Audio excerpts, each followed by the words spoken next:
All right, Stranger Rings, let's talk about our center ice free play. So what's going to happen when it's center ice free ring, we're going to have a D here and a D here, and more than likely a center here.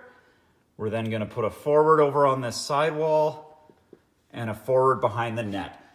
So the other team, obviously they'll have their goalie. They'll oftentimes be playing kind of a man-to-man defense, for lack of a better term, which means we got to get moving right at that whistle. So one of these players is going to head this way.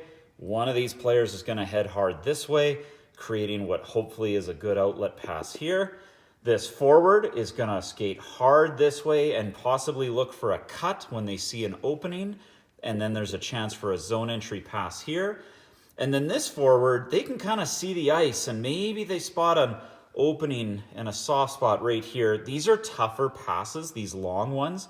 They run the risk of getting intercepted, but sometimes that can be a good option. And in the worst case scenario, if everything's covered, remember, we only got 5 seconds.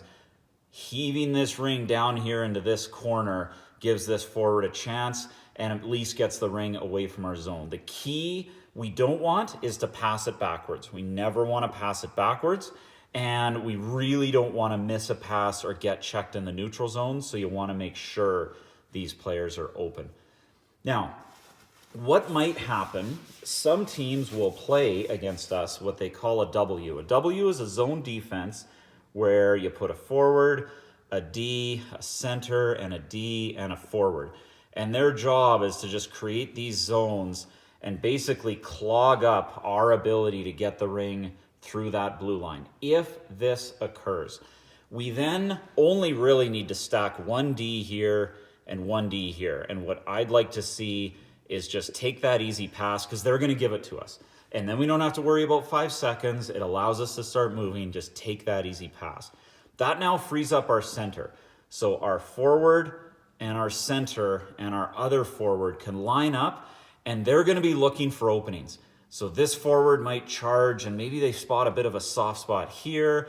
This forward might decide to cut in right here. They spot an opening. Maybe the center goes hard down the wall and there's an opening. The key is these 3 players need to create movement. This person will now have the ring, but they're going to have to get towards that blue line and they're going to need someone to pass to.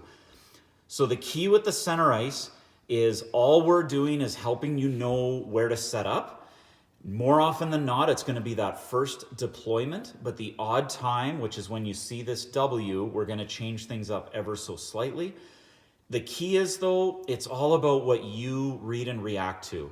You'll have to see what the defense is doing and move accordingly, and we'll work with you on the bench afterwards to see what's going on out there, and we can talk about what ideas you might want to try the next time. But for now, we just want to make sure you know how to set yourselves up. Now, what about when they have the free ring? What's our defense? Well, for our defense, and we worked on this in practice, we're going to have a triangle around our goalie. The key to this is we cannot allow them to get in behind this area.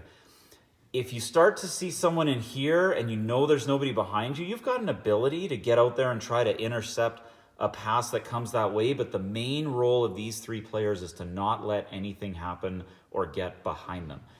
Our other 2 players, so if they're lining up how we are, they're going to play man-to-man. So they're going to be on either side of these 2, and they're going to make sure that these people can't get around them.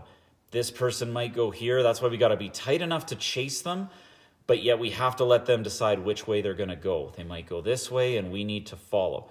So these 2 people have to be fast on their feet to follow what's going on out here. And sometimes they might not do that. They might have players down here. These 2 individuals are marking man-to-man wherever those 2 decide to line up. Again, this is something that we just want to help you make sure you know where to be, and we'll work with you on the bench as the games get going to decide what we can do to keep improving. Thank you very much for listening, Stranger Rings. We'll see you at the rink.